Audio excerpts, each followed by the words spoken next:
আমি, কিন্তু তুই মুখে পানি ছুঁড়ে দিলি কে? ভাগ্যিস পানিটা ঠান্ডা ছিল, গরম হইলে তো আমার মুখটাই পুড়ে যাইতো। আমি তো ভেবেছিলাম ওই বুড়িটা এখানে শুয়ে আছে।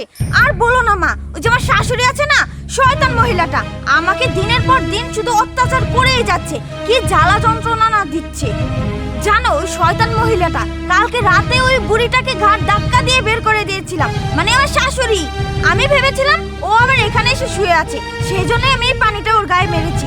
এখন দেখছি তুমি, কিন্তু মা তুমি এখানে কিভাবে আসলে? আমি এনো কিভাবে আইলাম? তবে হুন, এই ফকিনের বাচ্চা বেরো এখান থেকে। বৌমা, বাচ্চাটাও খাবার দিলা না, লাথি দিয়ে ফেলাই দিলা। এত রাতে আমি কই যাবো কো? আমার তো যাওয়ার জায়গা নাই। কই যাইবি মানে? আর ভাত খাওয়ার কথা কস? এই তোর পোলা কামাই কইরা কইরা দেয়, সব গোল টেবিলটা খেয়ে খেয়ে তো একবারে বুড়িটা বানাইছস। আর এই যে দামি দামি কাপড় চোপড় পরে থাকস, এই এসব কাপড় কি তোর শরীরে মানায় রে? এইসব কাপড় হলো আমাকে শরীরে মানায়। দেখ তোর ছেলে কয়দিন ধরে শহরের কাজে বাইরে গেছে, কতদিন পরে আইবো, এই সুযোগে তোরে বাড়ি থেকে বিদায় করবো। তুই এখন থেকে মানুষের কাছে যে টাকা চাবি, ভিক্ষা চাবি, ওগো টাকা পয়সা দিয়ে তুই খেয়ে খেয়ে পেট চালাবি, বুঝছস? বেরো বেরো বাড়ি থেকে। না না, আমার বাড়ি থেকে আমি কোনো জায়গায় যাবো না। যাই দিনে তো তোরে মাইরে ফেলুম, বেরো বেরো। যাই আপদটা বিদায় করছি। তুই তোর শাশুড়ির সাথে খারাপ ব্যবহার করস, সেই জন্যে তোর ভাইয়ের বউ ঠিক একই ব্যবহার আমার সাথে করে। এই তোর মেয়ে জাত না, শাশুড়ি সবসময় শাশুড়ি বাবাসকে মা ভাবতে পারস না? শাশুড়ি কি যখন শাশুড়ি হয়? ঠিক তগরের মতো কিছু মেয়েদের জন্য আমার শাশুড়ি করে এত অত্যাচার সহ্য করতে হয়। তুই কি জানস তোর ভাই ভাই কি করছে? সেটা ভাত নিয়ে বসেছিলাম, সেই ভাতের মধ্যে লাথি মাইরা ভাতটি ফলাই দিয়ে গাড় ধরে আমার বাড়ি থেকে বাইর করে দিছে।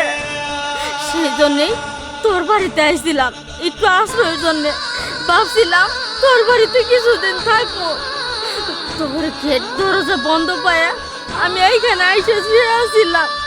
আমি বুঝি নাই তুই তোর ভাই বর্তনে খারাপ, তোর শাশুড়ির সাথে তুই খারাপ ব্যবহার করস। আমি যদি জানতাম কোনোদিনও তোর বাড়িতে আইতাম না।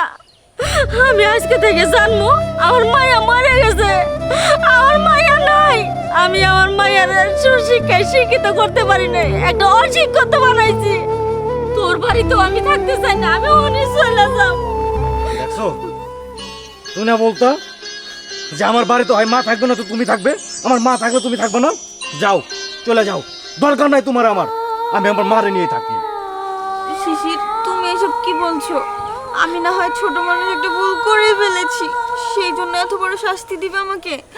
আমি মাকে খুঁজে বের করব। প্লিজ শিশির তুমি আমাকে মাফ করে দাও। মা তুমি আমাকে মাফ করে দাও।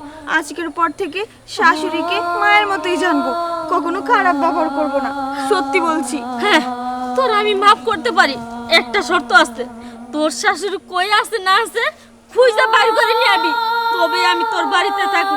নইলে তোরও এই বাড়িতে থাকার দরকার নাই, আর আমি এই বাড়িতে থাকবো না। ঠিক আছে, আমি এখনই যাচ্ছি। শিশির চলো।